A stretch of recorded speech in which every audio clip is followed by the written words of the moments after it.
నమస్తే, welcome to దూత media సినీ ముత్యాలు. ఒకప్పుడు కుర్రాల డ్రీమ్ గర్ల్ ఆమె అందానికి చలాకీతనానికి ఫిదా కాని వారంటూ ఉండరంటే అతిశయోక్తి కాదు.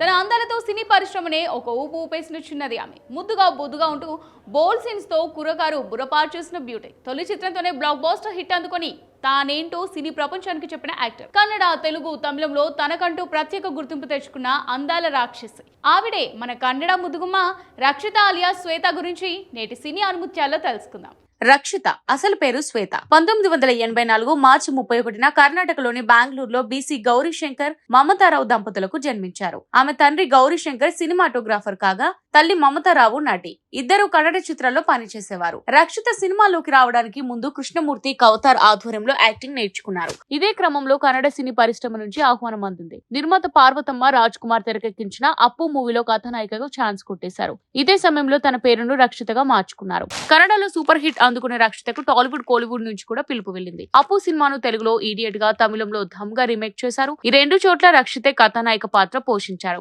ఈ రెండు మూవీలు భారీ హిట్లు అందుకున్నాయి. ఈడియట్ తెలుగులో విజయం సాధించడంతో పెళ్ళామూరెళ్తే, నిజం, శివమణి, ఆంధ్రవాల, అందరివాడు వంటి అనేక సినిమాల్లో నటించారు. మహేష్ బాబు, ఎన్టీఆర్, రవితేజ, నాగార్జున, చిరంజీవి లాంటి స్టార్ హీరోల సినిమాలో నటించి మెప్పించారు. అయితే అందరివాడు మూవీ తర్వాత కేవలం కన్నడ సినిమాలకు మాత్రమే పరిమితమయ్యారు. సుందరగాలి, నేనెల్లు, నానల్లే, మంజా, ఓడ హుట్టిదవలు, హుబ్లీ, తాననం తననం, తయ్యమదిలు, ఏక్ లవ్ యూ వంటి కన్నడ సినిమాలో కథానాయికగా, క్యారెక్టర్ ఆర్టిస్ట్ గా కనిపించారు. 2007లో కన్నడ డైరెక్టర్ ప్రేమ్ ను పెళ్లి చేసుకున్నారు. తర్వాత సినిమాలకు గుడ్ బై చెప్పేసి నిర్మాతగా మారారు. తర్వాత పలు టీవీ షోలు చేశారు. ఇలా సినిమాలో రాణించిన రక్షిత అటు రాజకీయాల్లోనూ ఎంట్రీ ఇచ్చారు. 2012లో మార్చిలో బాధవర శ్రమికర రైతు కాంగ్రెస్ పార్టీలో చేరారు. పార్టీ మహిళా విభాగం అధ్యక్షురాలుగా సేవలందించారు. తనకు ఎమ్మెల్యే టికెట్ కేటాయింపులో తలెత్తిన వివాదంతో 2013లో ఏప్రిల్లో పార్టీకి రాజీనామా చేశారు. అదే నెలలో ఆమె జనతాదళ్ సెక్యులర్ పార్టీలో చేరారు. 2014 సార్వత్రిక ఎన్నికల్లో మాండ్య నుంచి పోటీ చేసేందుకు టికెట్ ఆశించారు. కానీ రక్షితకు మళ్లీ నిరాశ ఎదురైంది. దీంతో జనతాదళ్ పార్టీని కూడా విడిచిపెట్టారు. తర్వాత 2014లో బీజేపీలో చేరారు. 2 ఏళ్లలో 3 రాజకీయ పార్టీలు మారారు. మొత్తం మీద సినిమా రంగంలో రాణించినట్టు రాజకీయ రంగంలో